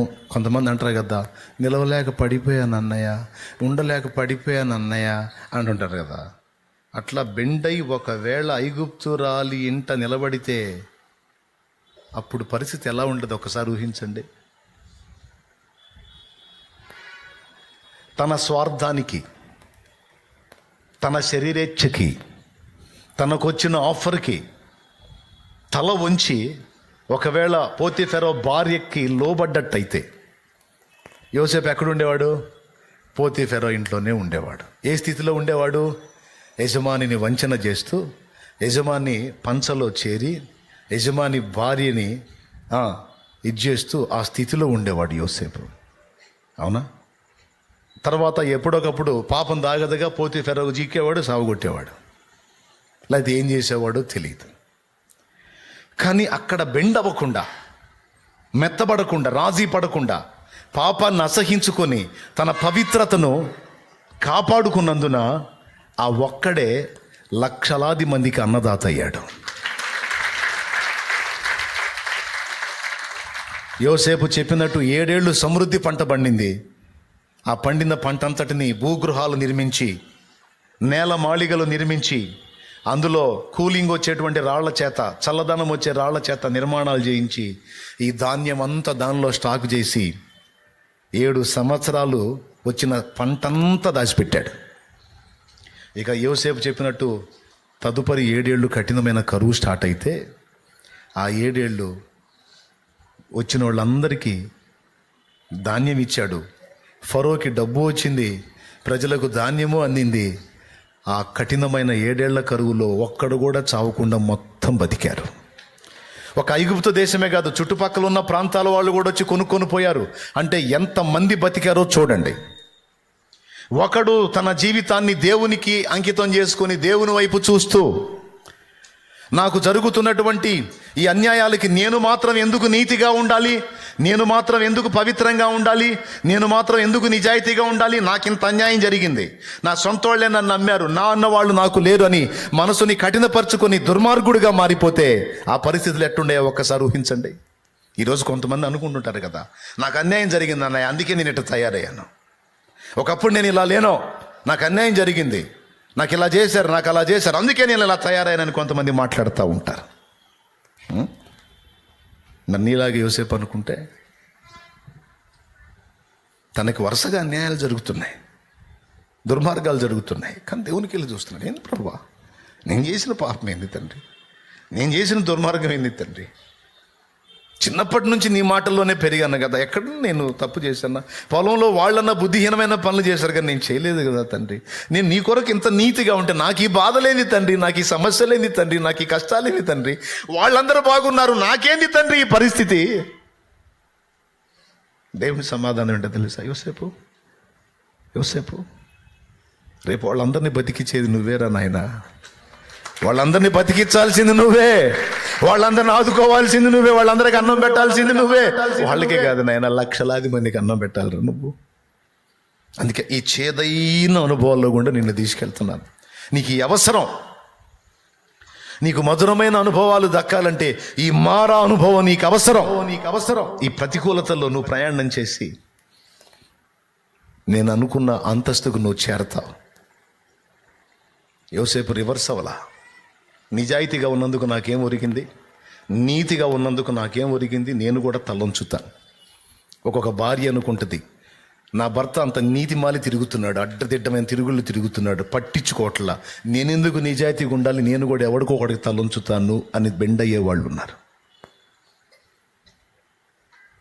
కొంతమంది యవనస్తులు అలా బెండ్ అయిపోయే వాళ్ళు ఉన్నారు. కొంతమంది పురుషులు, నేను నీతి, నిజాయితీ, దేవుడు, భక్తి, మంచి చెడ్డ అనుకుంటా కూర్చుంటే నా బతుకు ఇక్కడే తగలబడింది, నేను మాత్రం ఎందుకు నిజాయితీగా ఉండాలి, నేను తలెందుకు ఉంచాలి, నేను కూడా దేనికో దానికి లోబడతానని ఏదో ఒక చెడిపోయిన కార్యానికి బెండ్ అయిపోతారు, దేనికో దానికి వ్యసనాలకు బానిసలైపోతారు. ఎందుకు ఇలా తాగుతున్నంటే, కొంతమంది నా దగ్గరికి వచ్చి చెప్పిన స్టోరీ ఏంటో తెలుసా? అన్నా, నా స్టోరీ నీకు చెప్తే ఏడుస్తావన్నా, నువ్వు ఏడుస్తావన్నా. వాడు చెప్పే ఫీలింగ్ ఎలా ఉంటుందంటే, నువ్వు కూడా తాగుతావు అవసరం అయితే అన్నట్టు ఉంటుంది. నా స్టోరీ నీకు చెప్పానంటే ఇక నువ్వు కూడా తాగుతావు, అంత బాధాకరమైన స్టోరీ అని. అడుగడుగున నాకు అన్యాయమే జరిగిందా అని మాట్లాడు. అడుగడుగున అన్యాయం జరిగితే అదొక్కటే ఆధారం. మరి అన్యాయం జరిగినందుకు ఇప్పుడు నువ్వేం చేస్తున్నావు? బాగుపడ్డావా? చెడిపోయిన పనులు చేసి ఇంకా కాస్త నాశనం అయ్యావు కదా. కానీ యోసేపుకు అన్యాయాలు జరిగినా యోసేపు అలా రియాక్ట్ అవ్వలా. సొంత వాళ్ళు ద్వేషించిన, నడి వీధుల్లో, నడి బజార్లో పశువులాగా అమ్మిన, అన్నం పెట్టిన అమ్మ లాంటి తల్లి దుర్మార్గుడు వీడని అబాండం వేసి నింద మోపిన, నింద గుండెలు బద్దలైపోయే నిందని మోపిన, నాకెందుకు ఇట్లా జరుగుతుంది, నేనెందుకు ఇంకా నీతిగా ఉండాలి, నేనెందుకు భక్తిగా ఉండాలి, నేనెందుకు దేవుళ్ళో ఉండాలి అని విశ్వాసాన్ని విడవలా, నీతి తప్పలా. కొంతమంది తప్పుడు పని చేసేటప్పుడు ఇలాంటి ఆలోచనలే చేసుకుంటారు. నీతిగా ఉంటే నాకేం ఒరిగింది, నిజాయితీగా ఉంటే నాకేం ఒరిగిందని. అందుకని పాపం చేస్తావా, తలొంచుతావా, నీతి మాలిపోతావా, దానివల్ల దేవుడు ఇవ్వబోయే ఎంత కృప పోగొట్టుకుంటావు. యోసేపు అలా బెండవలా దేవుని వైపు చూశాడు, సాగిపోయాడు. చివరికి దేవుడు తీసుకెళ్ళి, అప్పట్లో అగ్రరాజ్యం ఐగుప్తు అయితే ఐగుప్తు అగ్రపీఠం మీద యోసేపు నిలబెట్టాడు. హల్లెలూయా. యాకోబు కొడుకులతో అన్నాడు, ఎరా కనాన్లో కరువు వచ్చింది, ఐగుప్తులో ధాన్యం ఉందని సమాచారం వచ్చింది, మరి పిల్లా జల్లా ఉన్నారు, సస్తారా ఆకలితో, పోయి డబ్బులు తీసుకొని పోయి ఆ ఐగుప్తుకు పోయి ధాన్యం తీసుకొని రండి అని యాకోబు పంపిస్తే వీళ్ళు పోయారు. 10 మంది పోయారు పెద్దోళ్ళు. పోతే ఐగుప్తుని వెళ్తున్నాడు, మొత్తానికి సుప్రీం అయిపోయి కూర్చున్నాడు. 17 ఏళ్ళప్పుడు వీళ్ళు అమ్ముకున్నారు. ఇప్పుడు 35-34 సంవత్సరాల వయసుడయ్యాడు. చక్కగా మీసాలు గడ్డలు ఆజాను అన్ని రకాలుగా రెడీ అయిపోయాడు. వాళ్ళు గుర్తుపట్టకుండా తయారయ్యాడు. గెటప్ కూడా ఐగుప్తీయులు గెటప్. వీళ్ళు పోయేసరికి వాళ్ళు ముందే చెప్పారు, అక్కడ ఉండే దాసులు, మా మొత్తానికి ఫరోలో అంటాడు ఒక ఆయన ఉన్నాడు, ఆయన దగ్గర చాలా జాగ్రత్తగా ఉండాలి, మీరు ఆవులు ఇస్తే ఆయన పేగులు లెక్క పెడతాడు, మావులోడు కాదు, ఆయన వచ్చినప్పుడు వినయంగా ఉండాలి, జాగ్రత్తగా ఉండాలి, అట్టు ఉండాలి. ఎన్ని చెప్పారో. ఈలోపు వస్తున్నాడని సమాచారం వచ్చింది. వీళ్ళందరూ రెడీగా ఉన్నారు. ఐగుప్తుని ఏలుచున్నవాడు వచ్చుచున్నాడట అని చక చక చక చక వచ్చాడు. ఆ పీఠం మీద నిలబడ్డాడు. వీళ్ళందరూ ఒక్కసారిగా ఆయన చూసి మొత్తం సాష్టాంగపడ్డారు.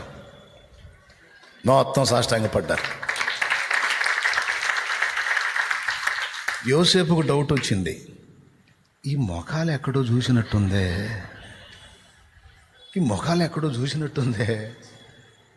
వీళ్ళేంది మా అన్నలాగా ఉన్నారు. డౌట్ లేదు, వాళ్ళే. ఒక్కసారిగా స్థాణువు అయిపోయాడు. అప్పుడు దేవుడు మాట్లాడి ఉండొచ్చు, యోసేపు నేను నీకు చూపించిన దర్శనం యొక్క నెరవేర్పదుగో. నా దేవుడు ఎంత రోషగాడండి. మాట తప్పని దేవుడు, మా వాగ్దానం ఇచ్చి దాన్ని నెరవేర్చే దేవుడు. నా కుమారుడా యోసేపు, అద్దుగో నీ దర్శనం నెరవేర్పు చూడు. ఎందుకయ్యా నాకు ఈ పరిస్థితులు? నా తండ్రి నుంచి నన్ను ఎందుకు ఎడబాసేటట్టు చేసావయ్యా? నన్ను ఎందుకయ్యా నిందల పాలు చేశావు? నన్ను ఎందుకయ్యా అవమానాలకు అప్పచెప్పావు? ఏ నేరం చేయకపోయి నన్ను ఎందుకయ్యా జైల్లో ఉంచిపించావు? నన్ను ఎందుకయ్యా బానిసం చేశావు అని ఏడ్చావు కదా. ఇదిగో ఈ ధన్యకరమైన అనుభవం, నేను నీకు ఇచ్చిన మాట నెరవేర్చడానికి అనుభవంలో గుండా నేను తీసుకొచ్చాను యోసేపు. ఇదిగో ఆ దర్శనం యొక్క నెరవేర్పు చూడు నా కుమారుడు. నాకు తెలిసి ఏడ్చుంటాడు ఆయన. దేన్ని బట్టి తెలుసా? వాళ్ళు సాష్టాంగ పడ్డందుకు కాదు, మాట ఇచ్చిన దేవుడు మాట నెరవేర్చినందున కన్నీళ్లు గరిచుంటాడు. తర్వాత తేరుకొని సరి చేసుకొని, ఎవరు మీరు?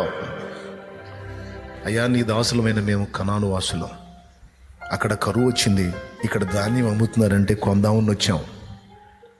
మీ ముఖాలు చూస్తే ధాన్యాలు కొనేవాళ్ళలాగా లేరు, దోచుకొని పోయేవాళ్ళలాగా గూఢచారులాగా ఉన్నారు మీరు. మిమ్మల్ని చూస్తే అనుమానంగా ఉంది నాకు అంటే మళ్ళా సాగిలు పడ్డారు వాళ్ళు. మళ్ళా సాగిలు పడి, నీ దాసులమైన మమ్మల్ని అలాగునా అనవద్దు, మేము మా తండ్రికి 12 మందిమి, ఇప్పుడు 10 మందిమి ఇక్కడ ఉన్నాం, ఒకడు లేడు, ఇంకొకడు ఇంటికాడు ఉన్నాడు. ఆ ఒకడు లేడు ఎవరో, ఆ ఒకడు అక్కడే ఉన్నాడు.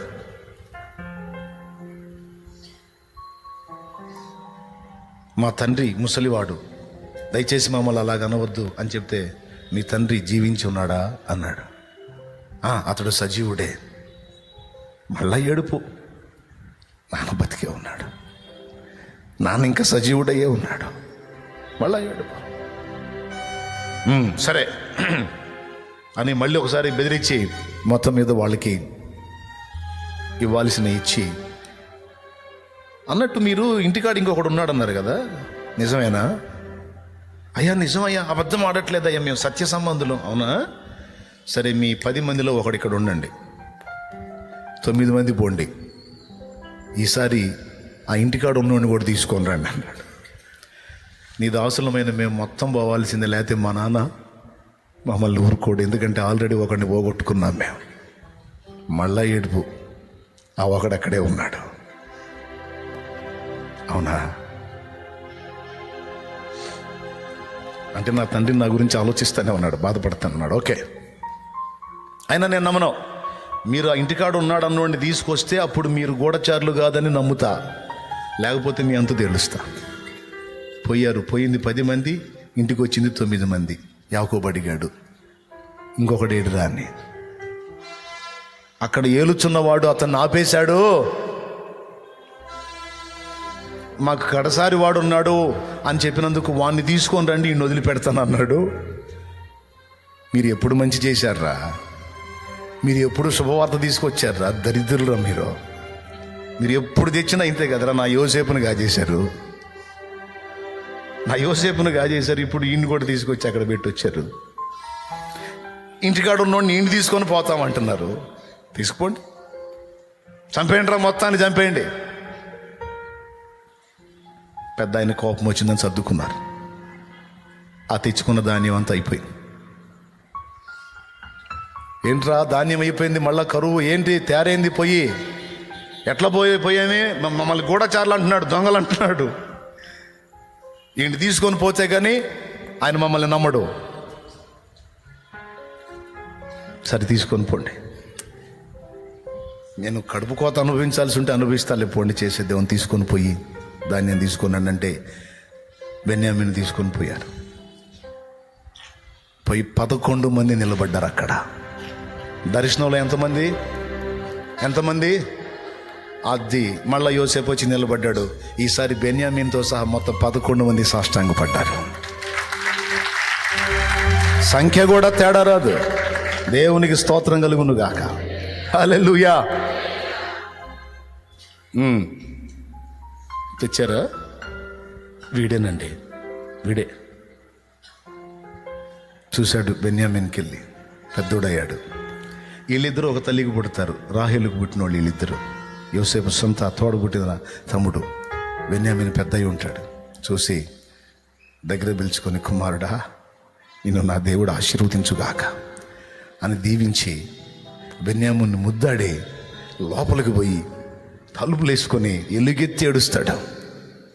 ఎందుకంటే శ్రమల పర్వము, అవమానాల పర్వం, నిందల పర్వం, వేదనల పర్వం అంతా అనుభవించి ఇప్పుడు అదంతా ముగింపుకొచ్చి ఇక ఆనంద పర్వం స్టార్ట్ అయింది. ఇప్పుడు సంతోష పర్వం స్టార్ట్ అయింది. శుభాలు చేకూరే అనుభవాలు ప్రారంభమైనాయి. కఠినమైన చేదైన అనుభవాల్లో గుండా నడిచి దేవుని వైపు చూసిన యోసేపుకి ఇప్పుడు మధురమైన అనుభవాలు ప్రారంభమైనాయి.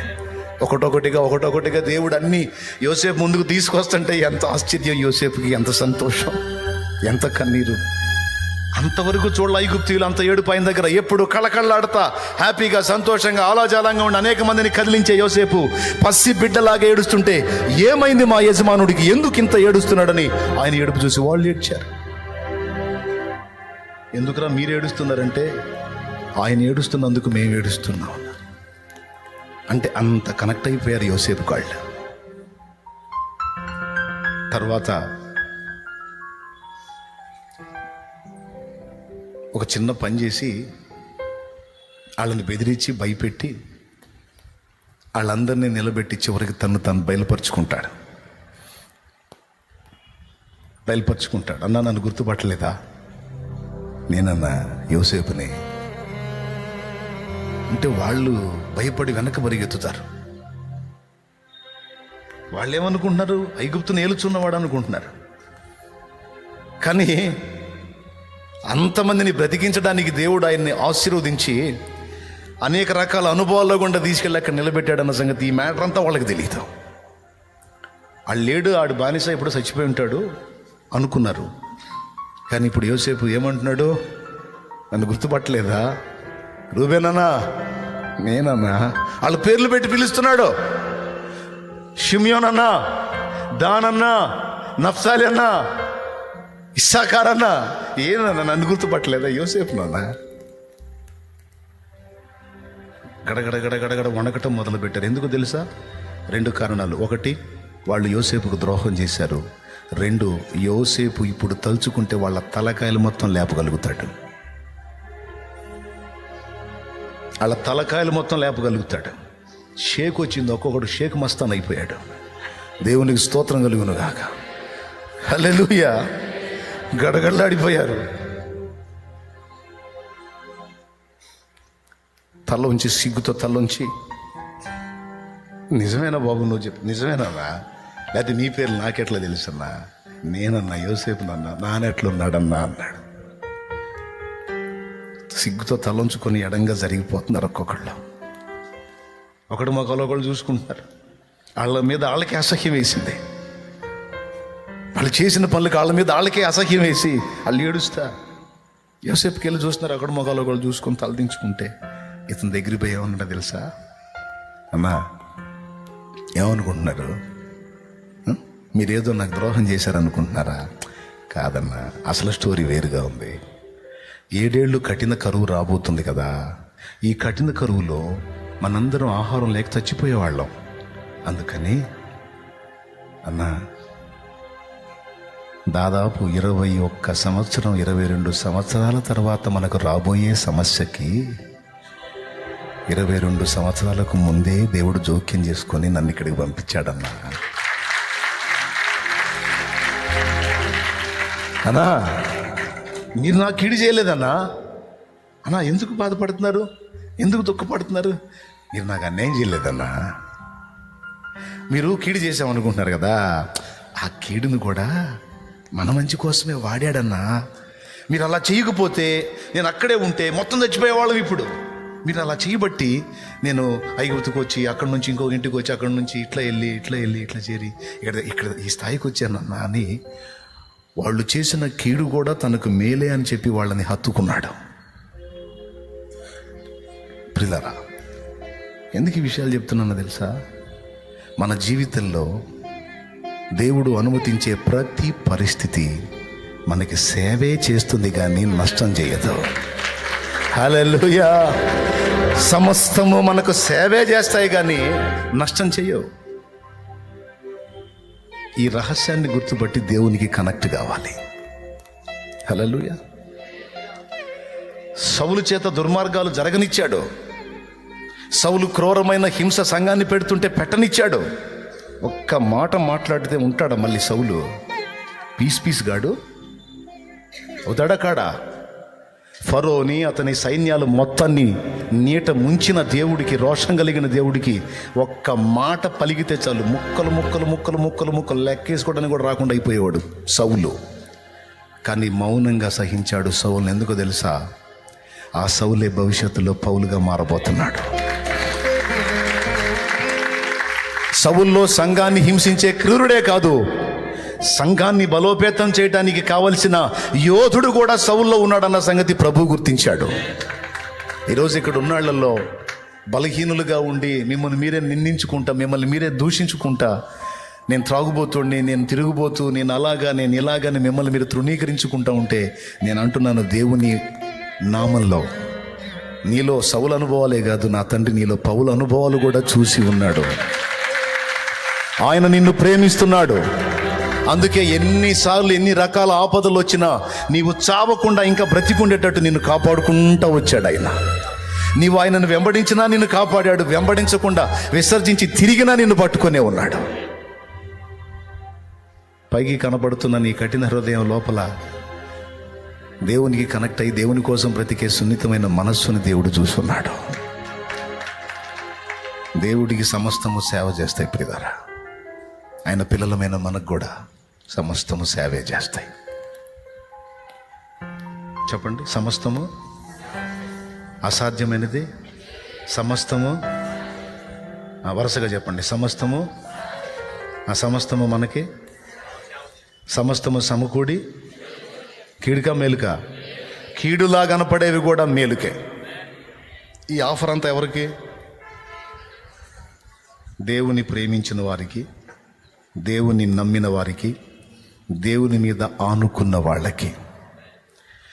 అరణ్య యాత్రలోనా నా దాగు చోటు నీవే, నా నీటి ఊట నీవే.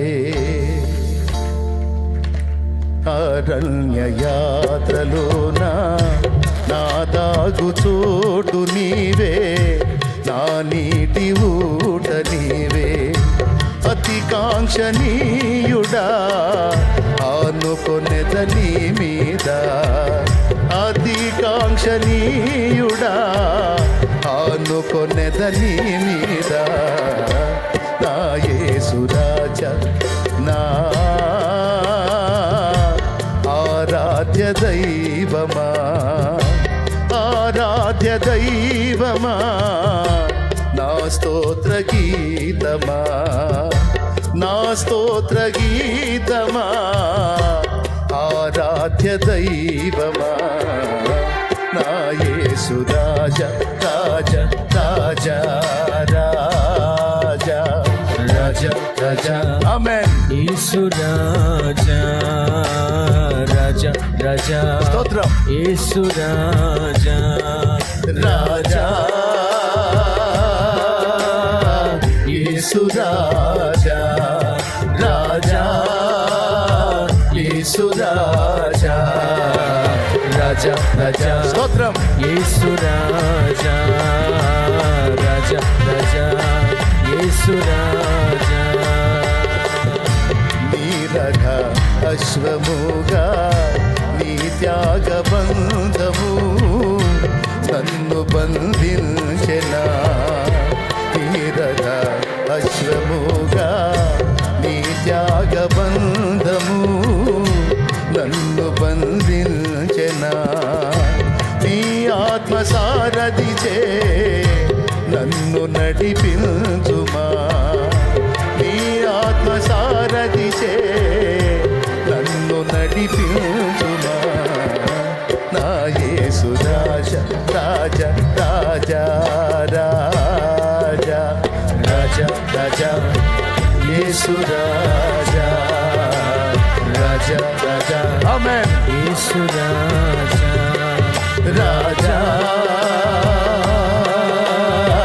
యేసు రాజా, రాజా, యేసు రాజా, రాజా, రాజా, యేసు రాజా, రాజా, రాజా. మనసారా, యేసు మనసారా. రాజా, యేసు రాజా,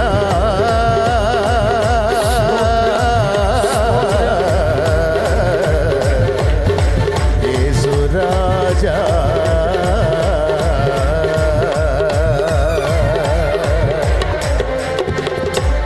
హల్లెలూయా, హల్లెలూయా. గట్టిగా చెప్పు హల్లెలూయా, హల్లెలూయా.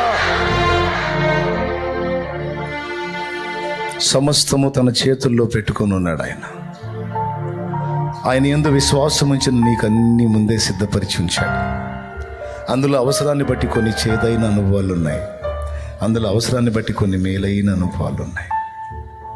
ఆ మధుర అనుభవాలు, చేదైన అనుభవాలు మొత్తం కలిసి నీ మేలు కోసమే సిద్ధపరిచాడు. ఇది విశ్వసించిన వాళ్ళకి కలవరం ఎందుకుంటుంది, కలత ఎందుకుంటుంది, కన్నీరు ఎందుకుంటుంది? ఒకవేళ కన్నీరు ఉంటే ఆత్మల కోసం ఉంటుంది, ప్రభు మహిమ కోసం ఉంటుంది.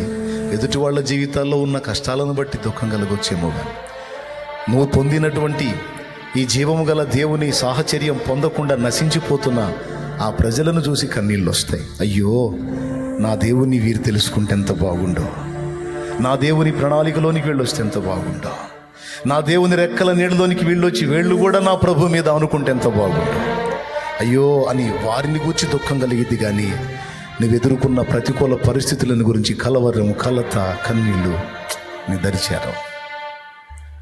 ఈరోజు ఈ మాట ద్వారా మిమ్మల్ని సంధించాలని పరిశుద్ధాత్మ ద్వారా ప్రేరేపించబడ్డాను.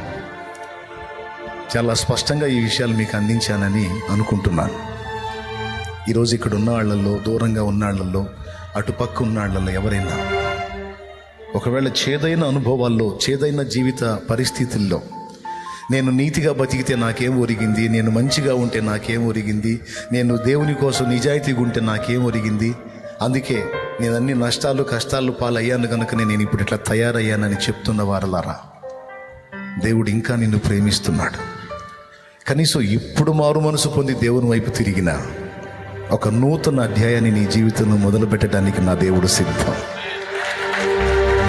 నేను అంటున్నాను, మరి దేవుడు నాకేం చేశాడు అని దేవునికి రివర్స్ అయి బ్రతుకుతున్నావు. మరి ఇప్పుడు బాగున్నావా? దేవునికి దూరమై సంతోషంగా ఉన్నావా? దేవుని సహవాసం సాహచర్యం కోల్పోయి బాగా ఉన్నావా? కన్నీళ్లే అన్నపానాలుగా బతుకుతున్నావు కదా. ఇప్పుడు పొందింది ఏంది? ఆనాడన్నా వేదన కలిగినప్పుడు దేవుడు ఉన్నాడు. ఆయన రెక్కల నీడలో నీకు ఆదరణ ఉంది, ఆయన రెక్కల నీడలో స్వస్థత ఉంది, సమాధానం ఉంది. ఈరోజు మరి దూరం అయిపోయినావు, ఏముంది? అందుకే చెప్తున్నా, దేవునికి దూరమైన వారు ఇప్పుడు దేవుని రెక్కల నీడలోనికి రండి. ఒకవేళ ఇంతవరకు నీ జీవితంలో నువ్వు ఎదుర్కొంటున్నటువంటి ఆ బలహీనతలన్నీ నువ్వు కలిగి ఉండి నువ్వు నిందించుకుంటున్నావేమో. నేను అంటున్నాను, సమయం మించిపోలేదు. ఇప్పుడు నువ్వు హృదయం దేవుని వైపు త్రిప్పిన సౌలుని పౌలుగా మార్చినట్టు నిన్ను ఒక మంచి పాత్రగా నా దేవుడు చేయకపోతే అప్పుడు ఆయన సమస్తము సాధ్యమే. ఆయన చేతికి నీ జీవితాన్ని అప్పగించగలిగితే తప్పకుండా నూతన అధ్యాయం ప్రారంభమైంది నీ లైఫ్లో. అలా అప్పచెప్పుకున్న వాళ్ళు చాలామంది ఈరోజు గొప్ప గొప్ప కృపలో వర్ధిల్లుతూ ఉన్నారు. నా అనుభవం అదే, అక్కడ కూర్చున్న వాళ్ళ అనుభవం అదే. ఇలాంటి అనుభవాలు మీ జీవితంలో కావాలి అంటే ఆ బలహీనతను వదిలిపెట్టి దేవుని వైపు తిరగమని ప్రేమతో ఆహ్వానిస్తున్నా. యేసయ్య ఇంకా నిన్ను ప్రేమిస్తానే ఉన్నాడు. యేసయ్య ఇంకా నీ జీవితంలో, నీ హృదయంలో ఆ మెత్తనైన మనసును చూస్తానే ఉన్నాడు ఆయన. ఆమేన్. ఇక మిగిలిన వాళ్ళు ఇప్పటికే రక్షణలోనికి వచ్చి దేవుని మార్గంలో నడుస్తూ కలతలలో ఉన్నవాళ్ళు, కలవరపడొద్దు. ప్రతికూలతలన్నీ నీకు అనుకూలతలుగా మారిపోతాయి. అవమానాల పర్వం, నిందల పర్వం, వేదనల పర్వం, సమస్యల పర్వం, ఆర్థిక ఆత్మీయ సమస్యల పర్వం ముగుస్తుంది. దేవుడు నిన్ను ఆశీర్వదించి యోసేపుని 10 మందికి దీవెనకరంగా ఉంచినట్టు నీ జీవితాన్ని ఉంచబోతున్నాడు ఆయన. నమ్మితే స్వతంత్రించుకుంటావు, సందేహిస్తే పొందుకోలేవు. నమ్మితే స్వతంత్రించుకుంటావు చెల్లి, విశ్వసించు. యోసేపు గుండెలుగా హత్తుకున్నట్టు దేవుణ్ణి హత్తుకో. బాధ అయినా, వేదన అయినా, కన్నీళ్ళైనా, కష్టమైనా ఏదైనా ఆయనకే చెప్పుకో. ఆయనతో నడు. యేసయ్యతో నడిస్తే నీ అడుగు ఇరుకున పడదు. పడాల్సిన చోటే పడితే చేరాల్సిన గమ్యానికి తప్పకుండా చేరతావు.